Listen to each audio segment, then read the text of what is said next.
This is the image haunting the White House this morning. The one no amount of rallies, no amount of spin, and no flood of Truth Social posts can erase. Because if you look at the live security feeds from JFK in New York, from LAX in Los Angeles, from O'Hare in Chicago, you'll see something that feels impossible. It's late January, a Friday morning. Normally, the terminals are the arteries of global commerce. Tourists, executives, cargo crews, movement, noise, wealth in motion.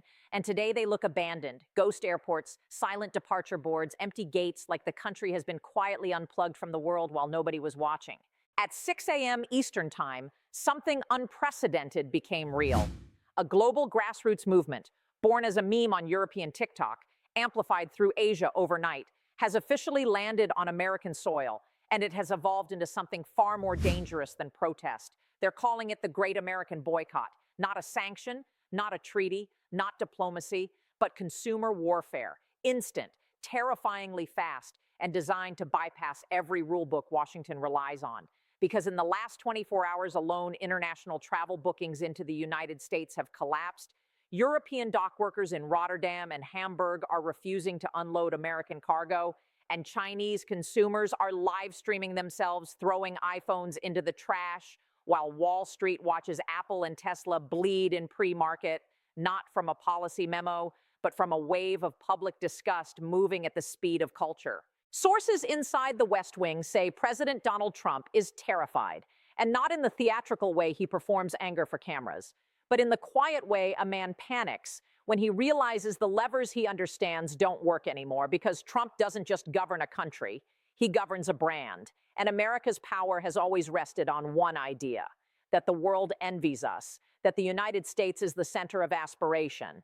And for the first time in modern history, that brand is turning toxic. So he is reportedly screaming at trade advisors, demanding Europe force their citizens to buy American goods, threatening seizures and retaliation, only to collide with the hardest lesson capitalism teaches. You can force a nation to sign a treaty, but you cannot force a customer to walk into a store. You cannot force a teenager in Paris to pick Nike. You cannot force a dock worker in Rotterdam to work faster. You cannot force a traveler in Seoul to board a flight to Orlando if the idea feels morally contaminated.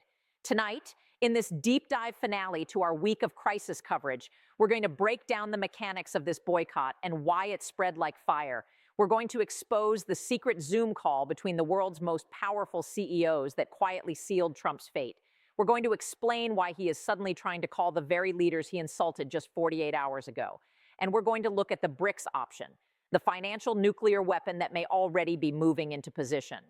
Because the world isn't just ignoring America anymore. The world is actively deleting America from the global economy. And to understand the panic in Washington, you have to understand one truth. Governments move slowly, but people move instantly. And when the global public decides something is over, it doesn't ask permission. After the fatal insult tweet, when Trump called European leaders vassals, and after the horrific leaked video out of Minneapolis, the global public snapped, and the reservoir of goodwill America built over decades drained away in days. It started in Denmark after the Greenland threats, where a viral challenge, where Bye-Bye USA, exploded in Copenhagen. And Danish influencers who once worshipped American culture started filming themselves canceling Netflix, switching from Coca-Cola to local brands, canceling Florida vacations and booking Spain instead. Not as politics, but as identity, as a public performance of disgust, the kind that spreads because it looks like virtue and feels like power at the same time. Then France caught fire because France has always had a love-hate relationship with American dominance, and this time the love evaporated.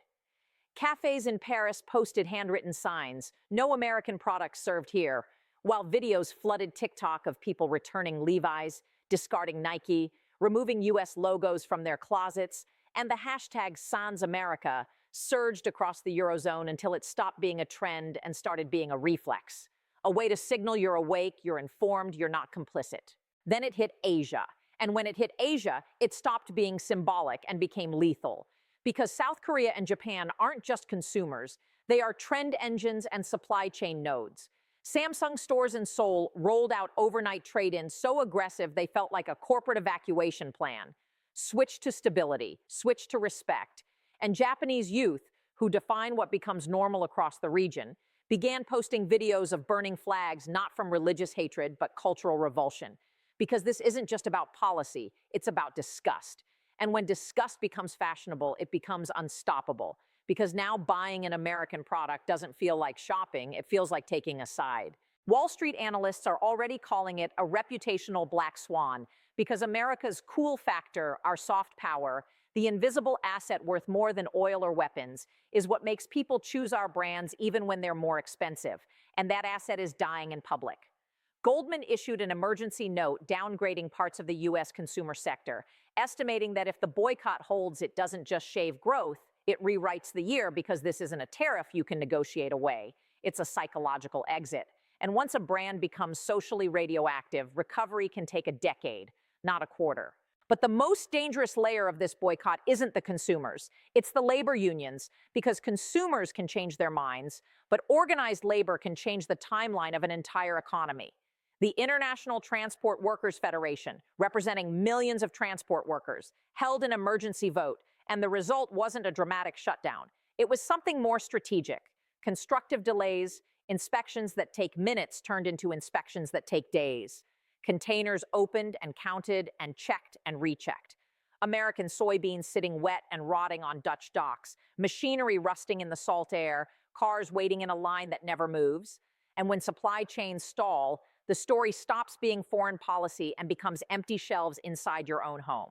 In Canada, longshore workers and rail bottlenecks are tightening like a noose, and what we discussed earlier as a border disruption is expanding into maritime and rail pressure, choking the U.S. supply chain from the outside in, which is why Walmart and Target are already warning of gaps, why manufacturers in the Rust Belt, Trump's base, are stalling because they can't get components and can't ship finished goods, which is the cruel irony here.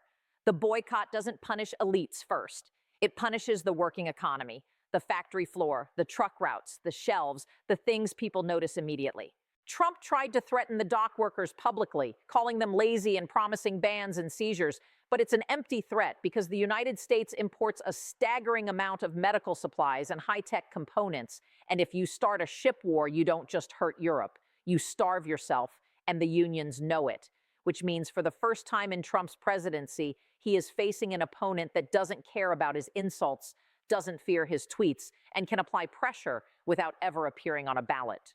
And while the streets are boycotting, the boardrooms are quietly withdrawing, because we've learned from leaks reported by major financial outlets that a secret video conference took place, CEOs, global banks, industrial giants, discussing one blunt topic: de-risking America. Because for decades, the United States was the safe harbor, where capital went when the world got chaotic. And now they're treating it like a conflict zone, a market where the president threatens asset seizures, where the bond market trembles, where political volatility has become a cost center, and the conclusion isn't announced with headlines because they don't want to provoke Trump. It's done with silence. Canceled factory plans, R&D shifts to Toronto or London, inventory reductions, investment delays, a capital strike that doesn't crash the economy in one day, but suffocates it over weeks until the numbers become irreversible. And that's the nightmare inside the White House this morning. You can't arrest a trend. You can't deport a sentiment. You can't sanction a mood. You can't sue the zeitgeist because the WTO can't force a French teenager to buy Nike, and it can't force a Dutch dock worker to move faster. And that's why this is asymmetric economic warfare.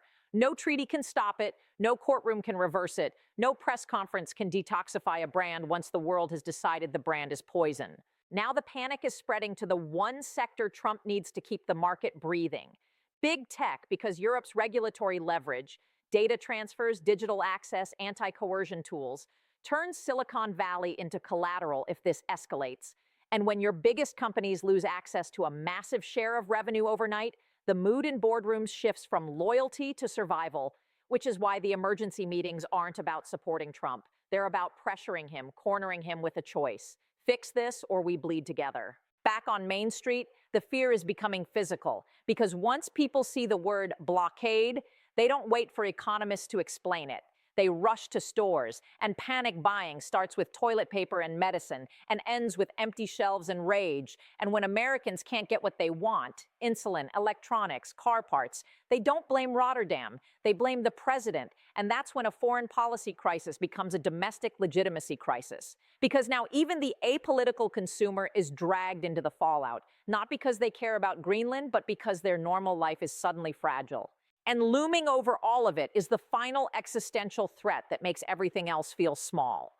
The BRICS nations meeting under emergency logic, discussing moves that have floated as theory for years, but become survival strategy in moments like this. Because if the US looks unstable, boycotts, diplomatic freezes, seizure threats, then the dollar looks risky.